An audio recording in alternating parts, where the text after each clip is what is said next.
All right, guys, welcome back to the Mindset Podcast. I am Stephen Salmon, and we have Greg McCoy here. And today we have a very powerful message. I feel like something that took me a long time to realize. We were just discussing this beforehand. Proactive versus reactive. And living a life, but more importantly, living a day that is proactive versus reactive can be a very challenging thing. And how you map out your day, and it's important, I think, to be helpful to others, but at the same time to make sure that you're getting your shit done.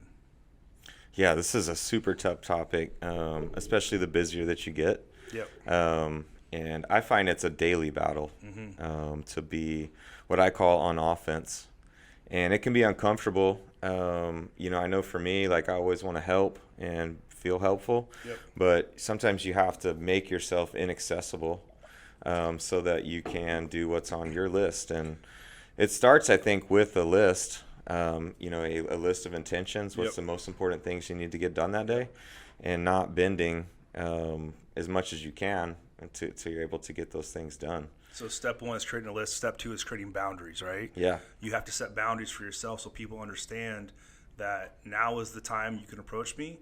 And then now is the time that I need to get shit done and stay out of my way. Yeah. In our position specifically, if we live reactively all day long, our attack list won't get done, and we can't move the needle and move the company across the finish line. And so even no matter in what position you're in, setting those boundaries so that your coworkers or your staff or your family or whatever position you're in knows that now is me time, so I can accomplish what needs to get done to move this organization to the next level is super important. Yeah, because let's be real, like every day is busy.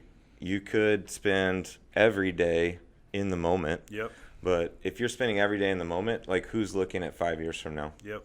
Nobody. Like it takes discipline to not do what's going on today and look 1 year, 3 year, 5 years out or further. And, to have that type of thought, you've got to have some a buffer between you and the daily stress. Yep. And that may be strategic for a company, or that may be strategic for your life plan. Yep. Either way, like you got to be looking further down the head, and it takes some serious discipline to be able to, if it's closing yourself off or it's just blocking out your time. You don't necessarily need to be alone. Yep. Like it could be time with people that you intentionally need to spend time with to accomplish something. Yep. But it's a daily struggle to stay on offense. Very much so. But yeah, I think it starts with the list. What's the most important things that need to happen? And then how do you structure your day in a way that makes sure you get those done? I know one thing I recently started is borrowing from a book called The 12-Week Year. Yep. But I use what I call buffer blocks. And I usually will do, between 1 and 3 a day. They're an hour. And that's the time where I'm answering emails, returning phone calls, and answering texts. Otherwise, I do that all day. Yep. And it's really hard to do the more important things. So I try to limit, because I could text all day. I don't want to. Yep. Or I could be on email all day. That's not the most productive way to spend time, right? Yeah. So if I can limit those activities into these buffer blocks. And then I think it's important, like you said, especially as a leader, you need to be accessible.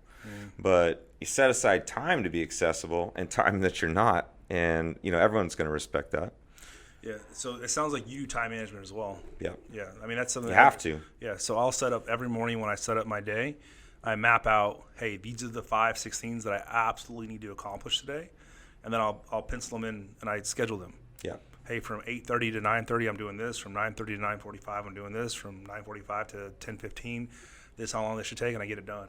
And what happens usually is whenever I carve out that time and make it a priority, I usually there's times I'll get my entire fucking day done by 11 a.m. Yeah. And now it's like, all right, let's go help everybody else fucking win. Mm-hmm. Or get creative and go play with the creative team and go do shit there. Yeah, no, it's awesome because, like you said, you can get a lot done. Like if you block out that time, and Yep. I think you end up getting more than you even set out to do most of the time. Sometimes you'll something on your list. It's like it's a can of worms. Yeah. And you're like, oh God, I thought this was a 30-minute, and I'm 3 hours in. Yeah, surely. But for the most part, I've also found that it's like, wow, I knocked off 6 things that I thought would have taken. I would have been happy to do this in a day, and it's done before lunch. And there's also times I think too where like you have to have your non-negotiables every day. Like your non-negotiables would be like, hey, if nothing else happened today, if I walk out of this door or I get home or I walk into my house door, I will get home, I feel accomplished if I worked out, if I ate these 3 meals, if I did this and this, or even just 2 fucking things. If I just worked out and I ate these 3 meals, at least I got that done and I feel accomplished and I'll be able to sleep tonight. Yeah. Because if you don't take care of the essentials, the non-negotiables every fucking day, when you get home, you're going to be fucking miserable, man.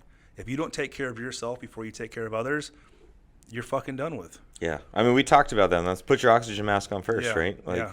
That's another episode. Go check it out if you haven't seen it. But you've got to take care of you. And so that you has to be in that priority list. 1,000%. Every time, every day. Yeah. At least in some form or fashion. What are your non-negotiables? That's got to be training. Yeah, training and nutrition. And as much as I try to make sleep. Mm-hmm. That one is actually the hardest of anything for me, is shutting it down at night. I like to wake up early, but I'll often burn the candle at both ends until it starts to backfire. So, but yeah, it's those 3 things are what keep me healthy and happy.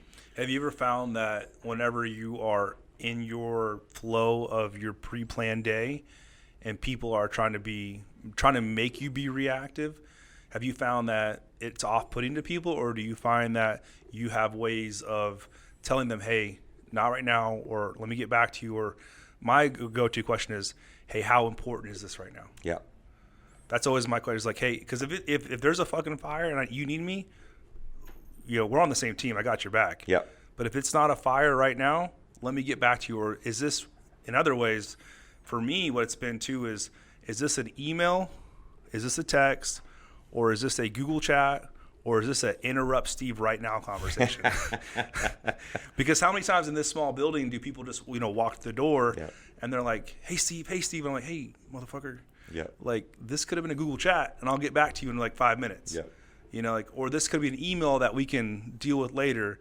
But hey, if there's, somebody banging on the door and you need me to come back you up because we're about to go bust some teeth in, let me grab my brass knuckles and let's go. Yeah. Yeah. No, and I've had to learn that 1,000%, because you can imagine your customers aren't in here. Mm-hmm. I work in my gym. Oh, goodness. The retail days, I remember. And so, I have to, it's a balance, right? Like I want people to see me there.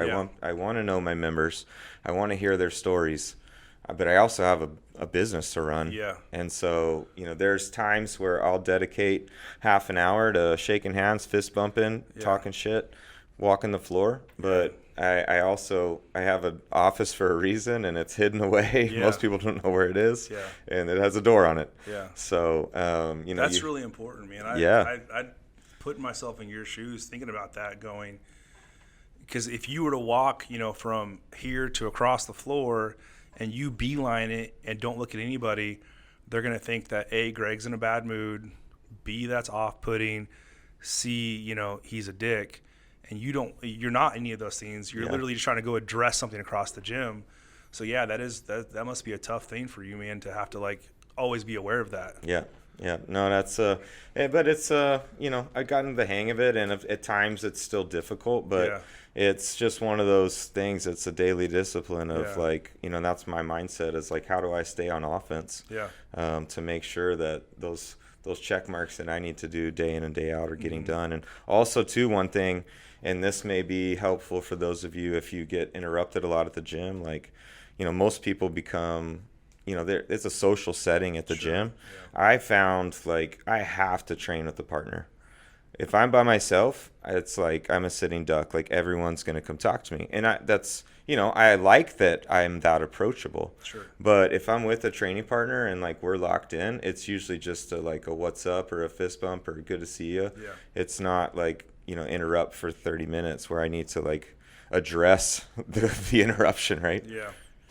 So, yeah, but that's, I think there's a lot of takeaways there, but being intentional and being on offense is definitely a key pillar of success. Setting your mindset to where you have a proactive mindset versus a reactive mindset will allow you to go much further every single day.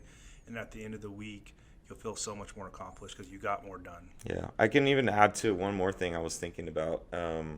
But I know too, like if I can, if the next month is coming up and I'm addressing that by the 15th of the month ahead, like, God, it's so much better. One, the results are better. Yep. But two, it's like, geez, okay, here's the plan. And then we usually end up, one, will be on track or ahead of where we need to be, and we can do something extra.